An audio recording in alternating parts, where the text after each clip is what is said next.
तीन बहनें। कई साल पहले एक दूर देश में तीन बहनें रहती थीं। वे एक छोटे से देहाती कुटिया में अकेली रहती थीं और चूंकि उनके पास करने के लिए बहुत कम काम था, वे अपना अधिकांश समय खाली बैठे कल्पनाएं करने में बिताती थीं।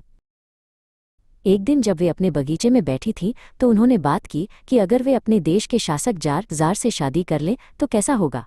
जो पहली बहन छोटी और बहुत मोटी थी, उसने कहा, अगर मेरी उनसे शादी हो जाती है तो मैं अपना सारा समय उनके लिए स्वादिष्ट भोजन पकाने में बिताऊंगी। जो दूसरी बहन लंबी और पतली थी, वो तपाक से बोली, तुम हमेशा खाने के बारे में ही सोचती हो। अब अगर मेरी जार से शादी होती तो मैं सारा दिन अपने करघे पर बैठकर उनके लिए बेहतरीन कपड़े और कालीन बुनती। छोटी बहन, तुम क्या करोगी? उन दोनों ने मिलकर दूसरी लड़की से पूछा। तीसरी बहन पतली और सुनहरे बालों वाली थी और दूसरी दोनों उसे खास पसंद नहीं करती थी क्योंकि वो उनसे कहीं ज्यादा सुंदर थी। उसने जवाब दिया, मैं उन्हें एक बेटा दूंगी और वो एक नायक हीरो बनेगा। ठीक उसी क्षण जार खुद संयोग से वहां से गुजर रहे थे। उन्हें एक नायक बेटे का विचार पसंद आया और ये देखकर कि वो कितनी आकर्षक युवती थी, उन्होंने उससे अपनी पत्नी बनने के लिए कहा। जार ने उससे कहा, तुम्हारी बहनें भी दरबार में आ सकती हैं। वे रसोइया और दरबार की बुनकर बन सकती हैं।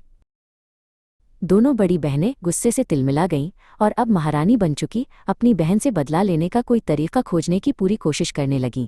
हालांकि कुछ ही समय बाद जार को युद्ध के लिए जाना पड़ा और उन्हें अपनी बहन को इतना दुखी और उदास देखकर बहुत खुशी हुई क्योंकि वह उनके लौटने का इंतजार कर रही थी। लेकिन जब उसने जार के बेटे को जन्म दिया तो उनकी नई खुशी फिर से क्रोध में बदल गई। उसने उसका नाम हीरो रखने का फैसला किया। बड़ी बहनों के भयंकर क्रोध का वर्णन करना असंभव है। अपने गुस्से में उन्होंने जार को एक क्रूर संदेश भेजा जिसमें बताया गया कि महारानी ने एक विकलांग बेटे को जन्म दिया है। इस खबर से जार बहुत दुखी हुए और उन्होंने आदेश दिया कि महारानी और उनके बेटे दोनों को उनके राज्य से निर्वासित कर दिया जाए। हालांकि दुष्ट बहनों को इससे संतोष नहीं हुआ। उन्होंने जार के मंत्रियों से कहा कि महारानी और उनके शिशु दोनों को एक पीपे में बंद करके समुद्र में फेंक दिया जाए। आदेश का पालन किया गया और महारानी अपने बच्चे के साथ पीपे में सील होकर समुद्र में असहाय होकर तैरती रह गईं। फिर जैसे किसी चमत्कार से बेटा बड़ा और बड़ा होने लगा जब तक कि वो एक मजबूत और साहसी युवक नहीं बन गया। एक ही वार में उसने पीपे का ढक्कन तोड़ दिया और उसे किनारे की ओर ले जाने में कामयाब रहा। लेकिन ये वो भूमि नहीं थी जिसे वे छोड़कर आए थे। ये एक रेगिस्तानी द्वीप था।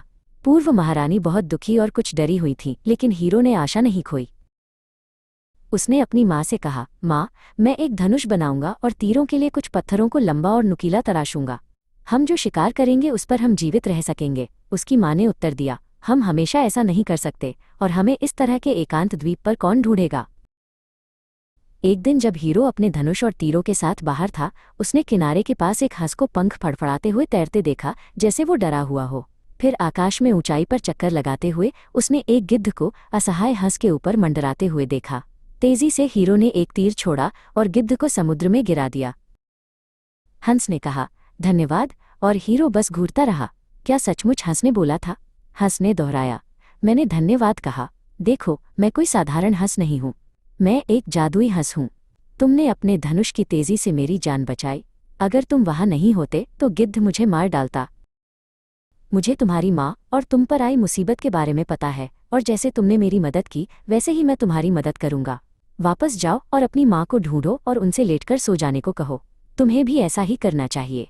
जब तुम जागोगे तो चीजें अलग होंगी। हीरो वापस गया और अपनी माँ को सारी बातें बताईं।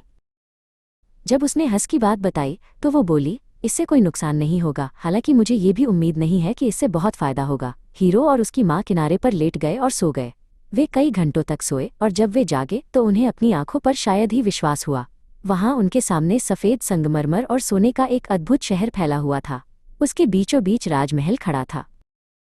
जब वे उसे देखने खड़े थे तभी एक बूढ़ा आदमी उनके पास आया। उसने बहुत झुककर और सम्मानपूर्वक कहा, हम आपकी प्रतीक्षा कर रहे थे। हीरो ने आश्चर्य से पूछा, हमारी प्रतीक्षा कर रहे थे? क्यों, हमें तो खुद ही नहीं पता था कि हम आ रहे हैं। उसकी माँ ने सिर हिलाया, यह सच है। मैं एक दूर देश की महारानी थी, लेकिन मेरी दो ईर्ष्यालु बहनों की एक दुष्ट साजिश के कारण मेरे शिशु बेटे और मुझे एक पीपे में बंद करके समुद्र में फेंक दिया गया था। हीरो आगे बढ़ा, आखिरकार मुझमें पीपे का ढक्कन तोड़ने की ताकत आ गई और हम एक रेगिस्तानी द्वीप पर बहकर आ गए। वहां हम कई महीनों तक रहे। आप हमारी प्रतीक्षा कैसे कर सकते थे? बूढ़े आदमी ने उत्तर दिया, आप इस शहर के बल्कि इस पूरे अद्भुत द्वीप के राजा बनने वाले हैं। हमें आपकी मुसीबतों के बारे में पता था और हमने आप पर नज़र रखी ताकि आपको कोई नुकसान न पहुंचे। इन शब्दों पर सैनिकों, कारीगरों, रईसों, महिलाओं और बच्चों का एक पूरा हुजूम उनकी ओर दौड़ पड़ा। एक ने चिल्लाया, हमारे राजा, हमारे राजा। दूसरे ने चिल्लाकर कहा, हजारों बार स्वागत है महाराज। एक और ने पुकारा, आप हम पर कई वर्षों तक बुद्धिमानी से शासन करें। फिर वे सब महाराज की जय हो, महाराज की जय हो का जाप करने लगे और उन्होंने उसे उठाया और शानदार राजमहल तक विजय के साथ ले गए, जहां उनके लिए भव्य राज्याभिषेक भोज प्रतीक्षा कर रहा था। हीरो को आधिकारिक तौर पर उनका राजा बनाया गया और उसकी माँ, पूर्व महारानी, रानी माँ बन गई और वे दोनों अपने शेष दिन खुशी से दरबार में रहे। दयालुता, साहस और सच्चाई हमेशा ईर्ष्या और धोखे से ऊपर उठेंगे। महारानी के विश्वास और हीरो की बहादुरी ने निर्वासन को विजय में बदल दिया, ये दिखाते हुए कि अच्छाई को ईर्ष्या नष्ट नहीं कर सकती।